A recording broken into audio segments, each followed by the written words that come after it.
William Colglazier, who's just retired as Chief Science Advisor to Secretary Kerry in the Department of State of the United States. So perhaps he can be in a different position now he no longer has an official role. Thank you, Peter. Yeah, I'm going to talk about science advice in the U.S. system, and it'll be a personal perspective, and as Peter mentioned, being a double retiree that I am now, like perhaps more of an irreverent perspective. In fact, I've been struck by, in the comments of my colleagues, how different the U.S. system is. I think it comes in part from not being a parliamentary system. You know, in the U.S. we have two governments, the Congress and the executive branch.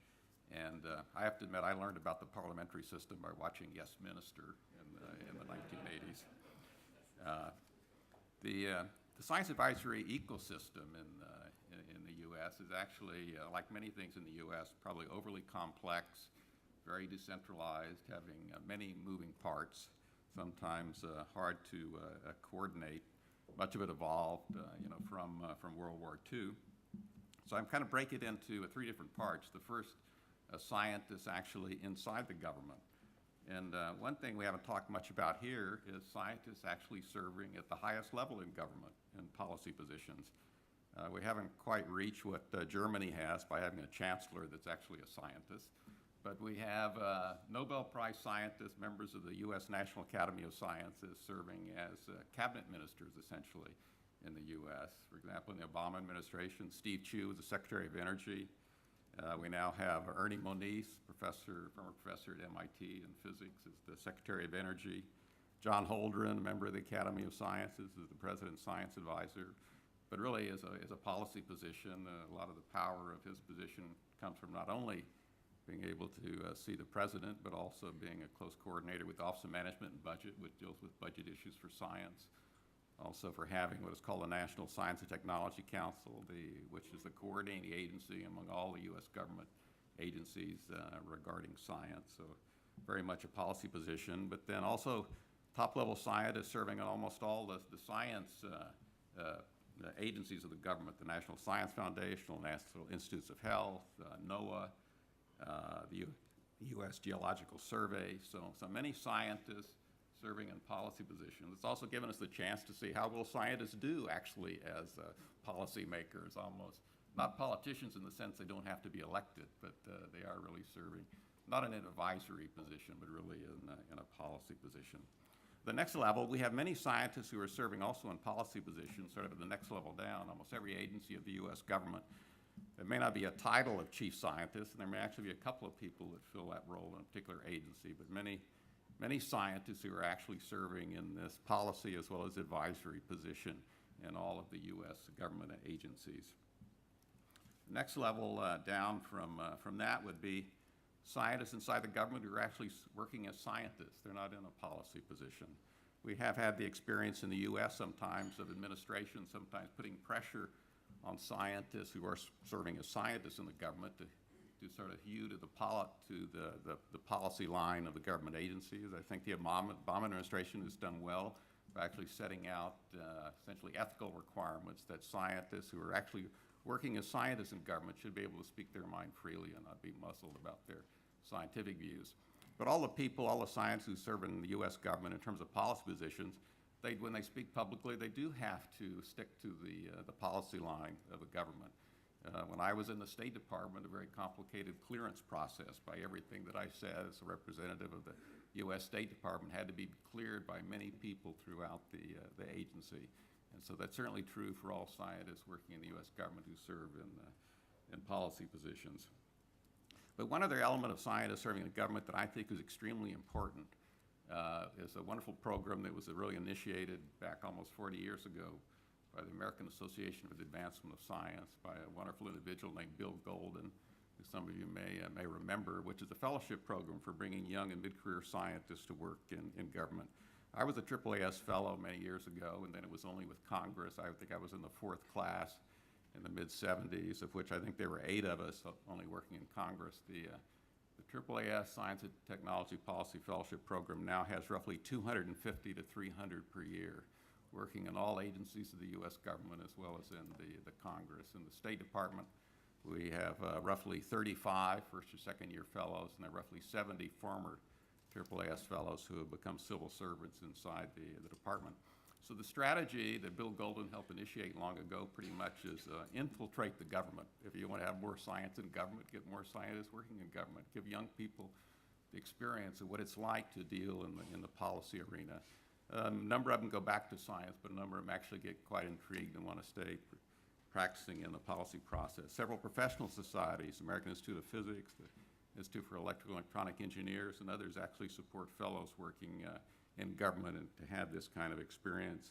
One of my predecessors as the science advisor of the State Department created a program called the Jefferson Science Fellows for tenured faculty to work for a year also to get this kind of experience. But then turning to scientists outside of government, which is a very important part of the ecosystem in the U.S. Most of my career was actually working in science policy outside of government. One way, of course, is non-governmental scientists serving on scientific advisory committees that are set up by the U.S. government. Because in the 1970s there were a number of laws that were passed to increase transparency called the Federal Advisory Committee Act, which actually makes it somewhat complicated for the government to get sort of direct advice from advisory committees that the government set up itself. Sometimes they're hampered by some of these restrictions that come from what is called the FACA regulations that apply to these federal advisory committees. Then we have advisory committees like from the U.S. National Academy of Sciences, where I spent 20 years of my career, most of it serving as the executive officer, helping to oversee the studies that are done for the U.S. government. The U.S. National Academy of Sciences got its start back in the U.S. Civil War in 1863 with a congressional charter, but set up as a non-governmental agency, but with a mandate of providing advice to the American public and the American government on important issues. The wonderful phrase in that charter says it would basically do it for free, but with the wonderful invention of overhead, the academies have been able to get reimbursed adequately for the advice they provide on a contract basis. About 70% coming from requests from the U.S. government. The advice is actually done by appointing expert committees. They all have to be approved by the president of the Academy of Sciences. It's a collaboration with two other academies that were created as part of the one not-for-profit, non-governmental corporation, Academy of Engineering and Institute of Medicine.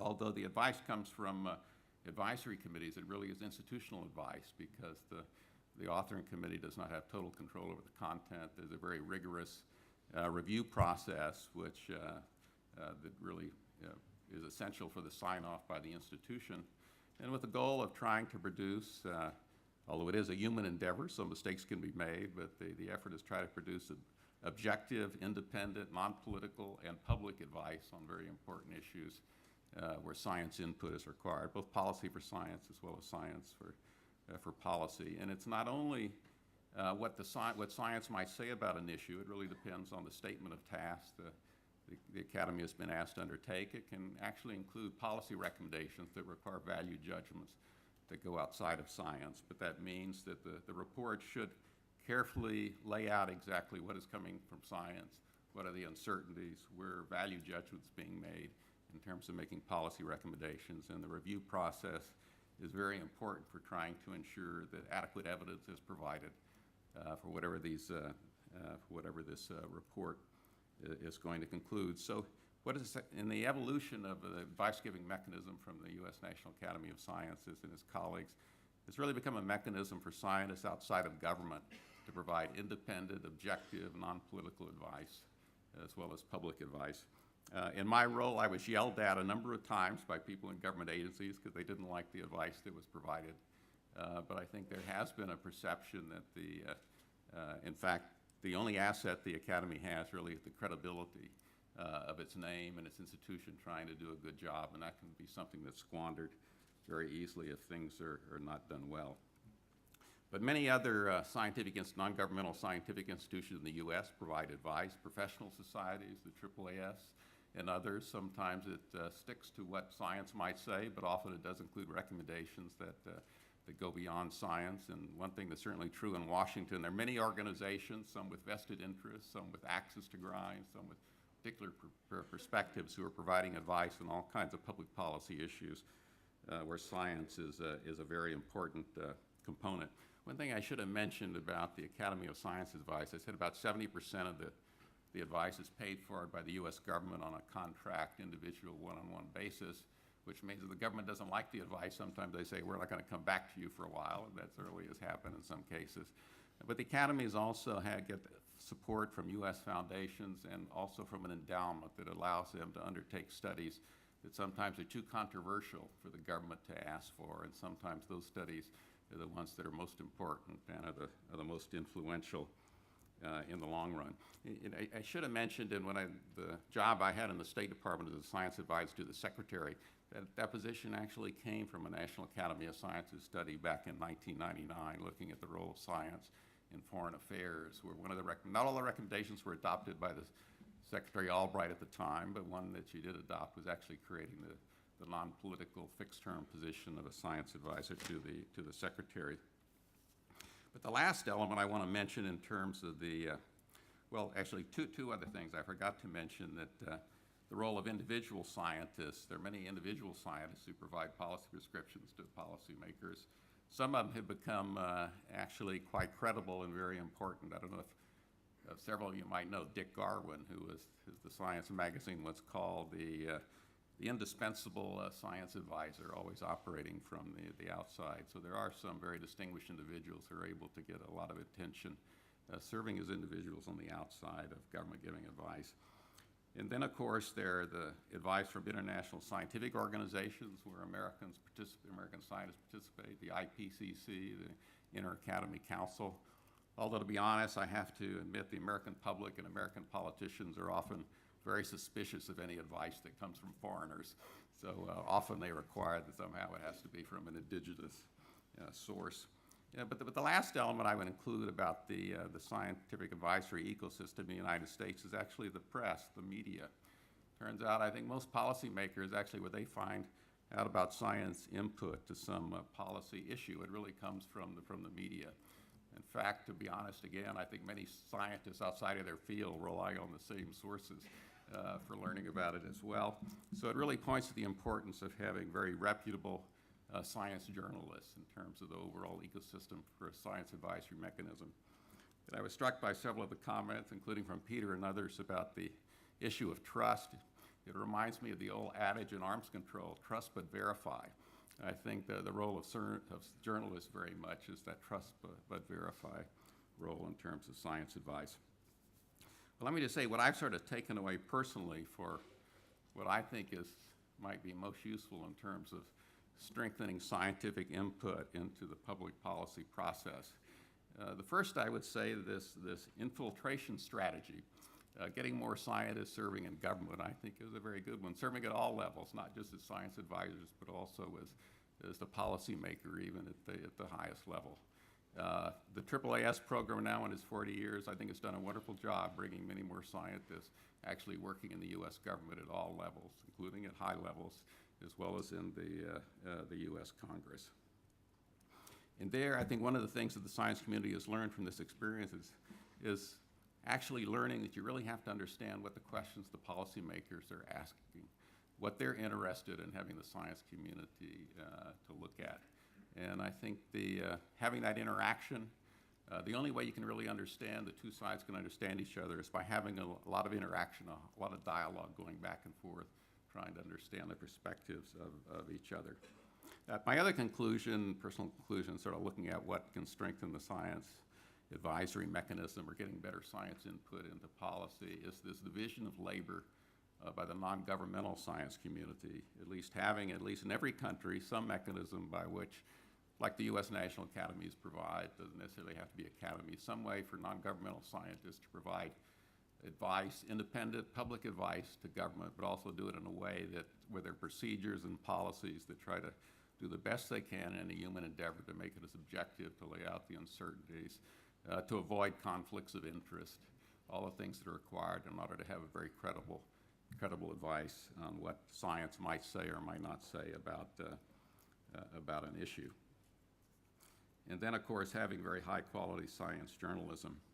My very last comment, since for 3 years I really went on a 3-year fellowship inside the State Department, serving in the government, seeing what it's really like to work. Well, I was in Washington for many years, I have to admit, in the National Academy of Sciences, right across the street from the U.S. State Department. But I found walking across the street was a much bigger leap in terms of bureaucracy than I had anticipated. And it was a marvelous, wonderful learning experience to see things up close and personal in terms of inside the government apparatus. But in looking at what I've learned about science diplomacy, I guess I'll give you my highest order conclusions. One is I think there's a tremendous opportunity in the 21st century. The fact every country that I dealt with in terms of science around the world, no matter what their level of development, every government was very much focused on how to create a more innovative, knowledge-based economy in their country. The fact that I think they all realized that if they're going to have a chance for prosperity in the future, they had to really up their skills in science and technology, have it help to build a more innovative capacity, a bottom-up innovative ecosystem in their country. That was the only way they were going to ensure over the long run the potential for prosperity and security, as well as dealing with some of the global challenges that we have. So I think that presents actually a great opportunity for the science community as we look forward. If I look in the 21st century, the first 15 years we've had, what were my two biggest surprises? I would say the biggest one was we've not gotten away from all the conflicts and wars.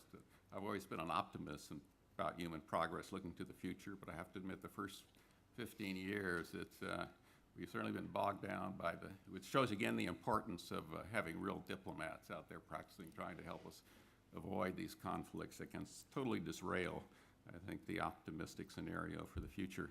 But the other thing, my other dominant surprise is the fact that the scientific and technological revolution is proceeding at such an incredibly fast pace these days. And I think most policymakers did not quite anticipate that. It's actually, science technology, as we all know, can be a very disruptive force on societies. It's created many opportunities, many new possibilities, as well as some new challenge. And I think our task very much is trying to capitalize on the opportunities, trying to work towards the future in a way that sort of maximizes the positives as well as deals with the negatives. My last few months in the State Department, part of it was focused on this effort going on in the United Nations on sustainable development goals, where countries are going to be negotiating to produce sustainable development goals as part of what is called the post-2015 development agenda. My view is that science technology have a key role to play in every single one of the sustainable development goals that might come out of this process of negotiation by governments. But for me, the overarching, I think, the largest lesson, this opportunity to help create more knowledge-based societies around the world, that could be the greatest legacy, I think, that we leave the world in terms of our contribution towards sustainable development in the future. Thank you.